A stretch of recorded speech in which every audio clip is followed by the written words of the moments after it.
In 2023, Indian External Affairs Minister Jaishankar delivered a series of impactful and sharp rebuttals that marked a significant paradigm shift in India's diplomatic stance. These responses, characterized by their clarity and assertiveness, played a pivotal role in shaping the narrative and direction of the country's foreign relations. Take a look. Namaste from Bharat.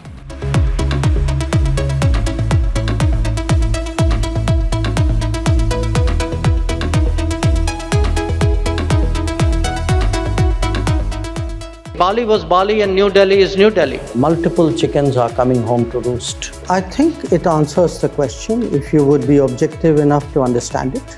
I would urge you to look at Council Regulation.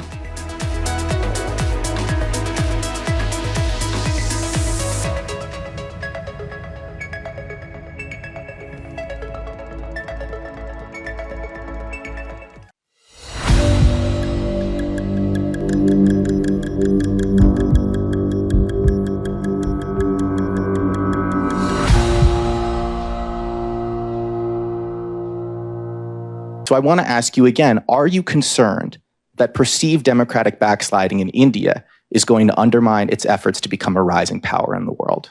I think it answers the question if you would be objective enough to understand it. I think it says very clearly that the people who are writing these reports have a strong bias. Often they distort facts. Many of these reports are actually riddled with inaccuracies. So I put it to you, there's an ideological agenda out there. I don't know why that's hard to understand. I could take a view that the individual in question, Mr. Soros, is a old, rich, opinionated person sitting in New York who still thinks that his views should determine how the entire world works. Now, if I could only stop at old, rich and opinionated, I would put it away. But he is old, rich, opinionated and dangerous. As a promoter, justifier, and I'm sorry to say spokesperson of a terrorism industry, which is the mainstay of Pakistan, his positions were called out and they were countered. The EU should be putting sanctions on refined oil products from India using Russian oil. I just wondered what the response of the minister was. Thanks. I really don't see the basis for your question because my understanding of the council regulations is that if Russian crude is substantially transformed in a third country, then it's not treated as Russian anymore. I would urge you to look at Council Regulation 833/2014. I want to go back to Russia, and if you look at the language that was used in Bali, and you look at the language that was used now, gone is any reference to Russia and its aggression. Were those concessions made in order to get Russia to sign on? And do you think the weight of this has been watered down and does that take away from its importance, especially when you're talking about fuel and food security? I would only say Bali was Bali and New Delhi is New Delhi. I mean, Bali was a year ago. The context, the situation was different. Many things have happened since then.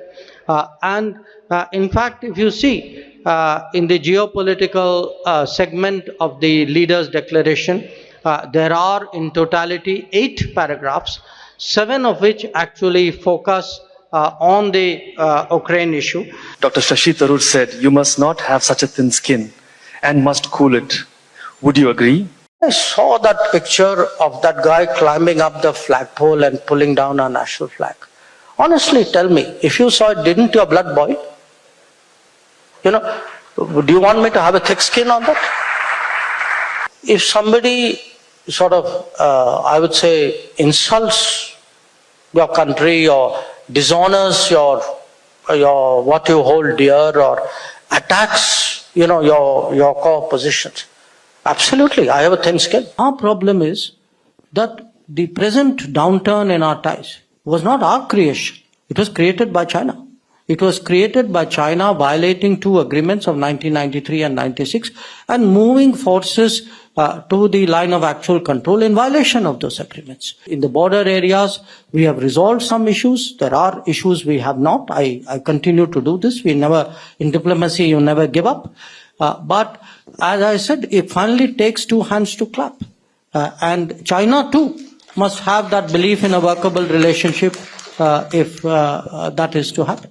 The unnamed country to our west, which we are talking about, they have a much, their problems are much more long term. They're much more deeper historically in terms of, what happens when distortions have been introduced into the natural progress of an economy. That if you have, let us say, excessive expenditure on the military, or if your